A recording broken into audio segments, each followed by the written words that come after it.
Yeah, good morning. It's a pleasure and a privilege to be here. Thank you to the organisers for allowing me to. Everyone, oh, Silence, please. We have the first presentation ongoing. Please take your seats silently. So be- please go on, Gareth. we've been warned what a full agenda it is and threatened with terrible consequences if we go over our time. So I thought I had better start, ready or not. We're all talking about geoengineering here today, in a sense. The term is kind of contaminated. Not everyone likes to use it. And many people are, of course, much more interested. The focus of the conference is the local issue. It's not the planet as such, it's the Arctic. But the techniques that people are presenting and discussing are techniques that can be used more widely. And in a sense of this artificial intervention in the climate and in nature, in a broad sense, it's geoengineering. And my question for myself and what I'd like to talk about is quite why the opposition to this is so fierce. Because what I find striking is that certainly in the literature that I read about these topics, there is a passion of opposition that I have not come across before. One finds articles saying it's insane, it's irresponsible, it's unproven and dangerous. There have been calls and open letters by distinguished professors for bans on research. I don't know of a precedent for that, except perhaps where we're kind of like engineering babies or certain kinds of weapons. Bans on research, bans on even very small scale experiments, attempts to block it from institutions and from funding. And it really is, the response is almost as if people were trying to make babies with three legs or something. And yet I think, and yet in principle, the people who are trying to develop these techniques are trying to do something that they hope can prevent climate and environmental catastrophe. It's not, you know, is it such a bad idea? And so I'm interested, where does this opposition come from? What's it about? And of course, there are some bad reasons from it. I can't resist mentioning one, which has just struck me reading the literature, which is that most discussion and research into emissions reduction, or much of it, has come from environmental bodies, environmental science faculties, and geoengineering has traditionally come from other faculties. It's come from like left field. It's been physicists, chemists, and in Cambridge, engineers who have led it. And of course, I'm sure there's a certain amount of university politics and the question of who are the high priests of saving the planet, who should get the funding. You know, it's human. If you like, I get it. I wouldn't pretend that I don't. But again, I'd put that in the category of bad reasons. But it's not nice if you've invested in a particular policy pathway to see people coming up with another idea which might, get some of the attention. But there are good reasons, maybe not to oppose it. They don't necessarily convince me, but if you like, reasons that can be respected to not like the idea. And I wanted to unravel these because they're not the ones that are most obvious. For example, one reads a lot. Again, I read mostly the policy science and law and politics literature. One reads a lot of critique saying, it's unproven and dangerous. It's just too risky. Meddling with the atmosphere and meddling with the Arctic on this kind of scale, the consequences could be terrible, which is probably true. Could be. But then again, the consequences of not doing it might be terrible. So, I mean, you can't really win. It doesn't provide a rational basis for a priori opposition. The only if you're afraid of these consequences, the only rational position that I can understand is like we need to research more, urgent, massive research, because almost any path, researching geoengineering, not researching, not geoengineering, you can sketch a fairly disastrous outcome. So this doesn't provide a reason to say don't research, don't look into it. It provides a reason to want to know more. And so it seems to me it's like it's a legitimate thing to be worried about, but it's a bad reason for a priori opposition. The more subtle opposition is to do with politics, the so-called moral hazard argument. It will be a distraction from reducing emissions. It's just symptom relief. I mean, what's wrong with symptom relief? Frankly, the premise here is that emission reduction may not, probably won't happen fast enough to prevent catastrophes. If a bunch of medics are trying to cure a disease and another bunch of scientists come up with symptom relief, they don't attack them and say, what you're doing is evil. It's like it's not either or necessarily. There is an argument that we can forget emissions reductions and focus on geoengineering. But the only person I've ever heard actually put that argument was the chief economist of Chrysler, and he's a nut, really. If you really, I mean, that was about 15 years ago. Nobody I've never heard anyone put this argument in public. It's always like emissions reduction is essential and unavoidable and has to happen, but it's probably not happening fast enough, so we might need to do more. And so the argument of like, yeah, it's a distraction. I mean, it could be, but these are kind of speculative arguments that really what you want to do is research more into the politics of it. What is the dynamics of this? What can be done about it? How can you educate people? Again, it's not a reason for a priori opposition. Just like the fear of conflict is another one. There'll be winners and losers. If some technique turns out to work, every intervention creates winners and losers. It's true, and that can create risks of conflict. The risk is there.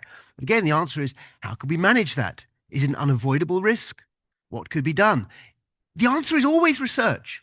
So all of these objective type arguments about how geoengineering, climate interventions, dangerous, destabilizing, they're all kind of, they just provide reasons to want to know a lot more. They provide reasons to say the Commission should be allocating huge amounts of its budgets to research on this, not reasons to be saying don't research it. And so where does this opposition come from? But I actually think there are some good reasons to be opposed. I mean, they don't actually convince me. When I say good reasons, I mean reasons that can be taken seriously, that are, if you like, legit. And these are ideological. Now, ideology is like geoengineering. It's another word with a bad name. A lot of people say, oh, don't like ideology. But all I mean by that is, if you like, normative ideas about what is a good life and a good society, belief systems. We all have them. People who think they don't just haven't discovered theirs yet. Everyone has some kind of sense of right and wrong and how the world should be. So these do deserve to be taken seriously. And there are two that I think are particularly relevant, but it's almost as if policy academics are occasionally embarrassed to admit them, although some aren't. I mean, it depends which journals you read. But one is to do with ecology, and it's close to deep ecology. It's about our relationship with nature, and a sense that nature is not something we should ever aim to be masters of. It's not something we should aim to dominate or to control. It's something we should be in harmony with. It's a vision of ourselves as small and the world as big and pure. Some people find it implausible. Some people don't find it attractive. Some people like the idea of managing the world. But one can certainly understand, and this plays out particularly well amongst, I think, environmental activists and indigenous people who really do live in nature in a way that most of us don't. This sense of like the proper relationship with nature is not one where you make it impure and you take away its naturalness in a way that can never come back. And so there's a resistance for this, which is, okay. The other one is anti-capitalism. And again, I say it out there because lots of people over 50 will say, anti-capitalism. But the truth is, I'm over 50. But there's a revolutionary mood particularly amongst young people. It's a strong sentiment, and actually quite a legitimate argument, it seems to me, that the world is on a path of destruction and injustice, which has been on for quite a long time, and it cannot get off it without fundamental systemic change. And this is why you see anti-racist activists and Gaza rights and trans activists and environmental activists making cause, even though they're all passionate about different things, because what they share is a sense that these are all byproducts of an essentially exploitative, destructive way of organizing society, and that has to change. And I mean, if you flip it around the other way, it is easy to say, the young, but if you flip it around, if someone was to say capitalism really has no connection with the climate problems that we have now, that's quite a tough one to defend, I think, actually. That's going to be a hard case to defend. So if it does have a connection, that means that the question is genuinely up for grabs. Do we need to fundamentally reorganize global society in order to save the planet and ourselves? It is something to discuss, at the very least. The interesting thing about this particular, if you like, ideology, this sense, is that actually the fear for them is that geoengineering works. Now, they don't say that. They say it's dangerous and it's going to destroy the planet and it's blah, blah, blah, blah, blah. But to some extent, if experiments turned out to be harmful and failed dramatically, this would be top result. This would show the failure of the belief that you can just fix everything with a techno fix. There'd be a lot of environmental movements that would be really opening the champagne or whatever they drink, if this was to be the case. But the fear is, techno fixes, as they're often called in the critical literature, can be frighteningly stabilizing. If one does deal with symptoms in an effective kind of way, that allows the system to continue to speak like a Marxist, which I'm not, but I have a soft spot for them, it delays the revolution. Although he does write about a lot of things, but it delays the revolution. And so it seems to me that a lot of the opposition of geoengineering, perhaps the most powerful single stream of opposition, actually comes from people who are fundamentally terrified that it might work. And as such, might broadly allow the way that the planet is organized to continue. And so ultimately, they'd say, in the end, that just means we get into deeper problems. Until we really behave differently, it's just putting off the day of judgment. Now, without wishing to judge whether there is no right and wrong with ideology. I mean, perhaps there is in some sense, but it's not a right or wrong that we're plausibly going to reach within lifetimes. Disagreements between ideologies are not like disagreements about whether a curtain or a marine cloud brightening is going to work, where you can have very strong disagreements and people can argue, but they'll engage with each other because they want to. To win, they need to engage, they will listen, they will rebut, they will do experiments. Eventually, one could dream of arriving at a result and saying, yeah, they're right. She's right. That's the way it is. That's not plausibly, we can't wait for that to happen with questions of like normative belief and ideology. If we say we'll solve our environmental problems when we all agree about right and wrong, then, it's not going to work. Questions of ideology are really questions of preference. They're questions about the kind of world we would like to live in. And some people love risk. Some people love computers and cities and urbanization and don't really care that much about nature.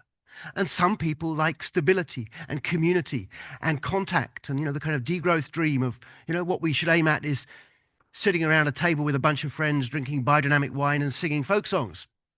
It's my broad understanding of degrowth. And in some ways, it's really, well, but it's in a sense, it's a very sympathetic image of life. It's pretty much what, like rich Westerners do on holiday, in a sense, kind of, so what's not to like?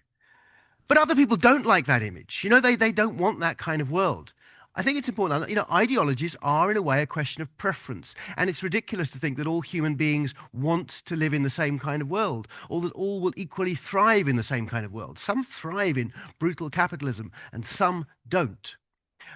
And given that it's a question of preference, not a question of right or wrong, so that's what was important for me, if you like, as a lawyer or a reason is, because questions of preference, the only rational response is compromise.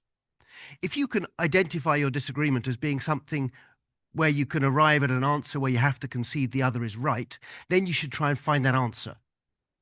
But if you realize it's not, it's really about, you like Italian and I like Indian. You want to go to Spain and I'd like to go to Morocco. You just have to work out some kind of compromise. You can't argue about that until the other person says, you're right, that is better. And so that means there's an incredible degree of polarization around this topic, but the rational response on either side of anyone who's believes in democracy and genuinely cares about reaching optimal results is actually compromise. It's trying to understand where the other person's coming from and their fears and thinking, how can we get there and how can we get there? But the only way to do this is to have public debate. Because I know how activists feel, I think, to some extent, and one can, to some extent, know how some indigenous peoples feel because there's literature on it. But how does the public feel about this? I find it very sad that politicians won't touch this topic. They won't touch any of it. They won't touch degrowth, for that matter. They won't touch geoengineering. There's just no public discussion. And until one does begin to discuss this, we don't know what the preferences of most of humanity are for the kind of world they want to live in. Is it a managed world with a stable climate, but at the cost of a loss of a certain kind of innocence and purity? Or is it a materially poorer and perhaps purer world where we take more climate risks, but have a different kind of relationship with nature? I don't know, and I don't think anyone does, although some of the speakers following know a lot more than I do. But the research on that is still at an early stage. And so that's why I think it's sad that politics won't engage with it, because it's so important. But I do think, and it's always nice to end on a note like that it means that conferences like this, which I think are really very unusual, are an incredibly important starting point in arriving at good decisions. Thank you very much.